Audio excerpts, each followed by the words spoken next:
Mushrooms are my thing. I mean, they enlightened me, they straightened me out, they love me. But the way to do mushrooms is the very first move, if you're interested in mushrooms, is, for God's sake, buy a scale. Buy a scale. I mean, you wouldn't think that this would be considered such an exotic suggestion to people who are going to put their bodies and minds on the line, because people don't take enough. People do not take enough mushrooms. They take pissant amounts and then they claim that they're initiates. You must take a measured 5 dried grams on an empty stomach. Measured. And when you see what that is, you'll realize that, you weren't even camped in the atrium, you were camped in the driveway.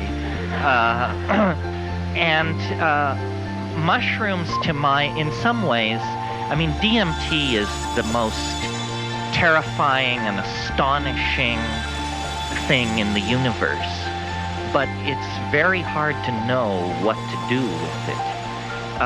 Psilocybin is your friend. It wants to teach. It will take you by the hand and forgive you and lead you and be with you. And it speaks. This is the amazing thing. And you're hearing this from, somebody who graduated from Heidegger and F.H. Bradley. It speaks. No other psychedelic does that, in my experience. Occasionally, a phrase will pop into your head on another substance that is like a gift, an aphorism. But I mean, psilocybin raves. It raves. And it has positions. I mean, you may not like psilocybin as a person, because it is not... the astonishing thing about the psilocybin entity, to my mind, and I get good confirmation of this, is it is not very earthly. I mean, it wants to show you machines the size of Manhattan in orbit around alien stars.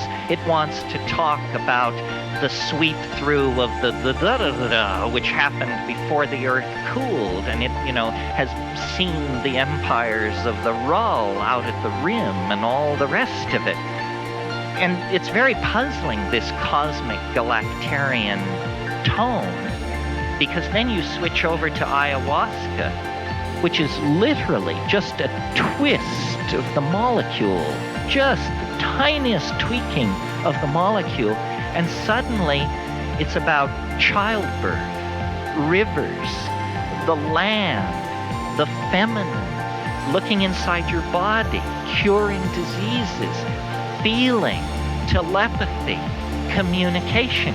It could hardly be more different, and yet chemically these things are like two sides of the same coin. Yes, first come the dancing mice, the little candies, the colored grids, and so forth and so on. But what eventually happens, quickly, like 10 minutes later, is there is an entity in the trance, in the vision.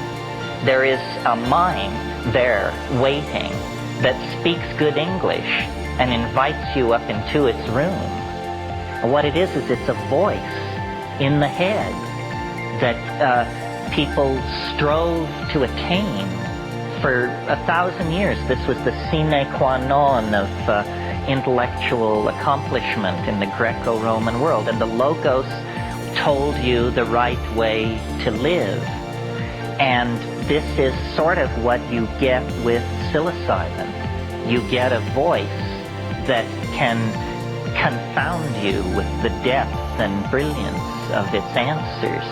This is what you want. And I've had over and over the experience of showing somebody what 5 grams is, and they're appalled. They say, my God, you can't be serious. I mean, I take a fifth. that much, a fourth that much. Yeah, well, that's the problem. That's why you don't have elves in the attic and bats in the belfry like I do. A lot of people have said you're a hallucination nut. You're obsessed with hallucination. I freely admit it.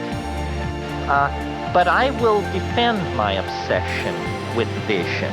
I think the world wants to be seen. I think Blake was right that the divine imagination is something beheld.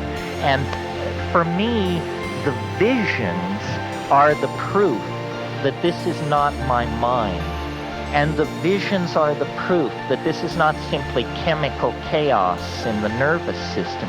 And when we communicate with each other and understand each other, we instinctively reach for visual metaphors.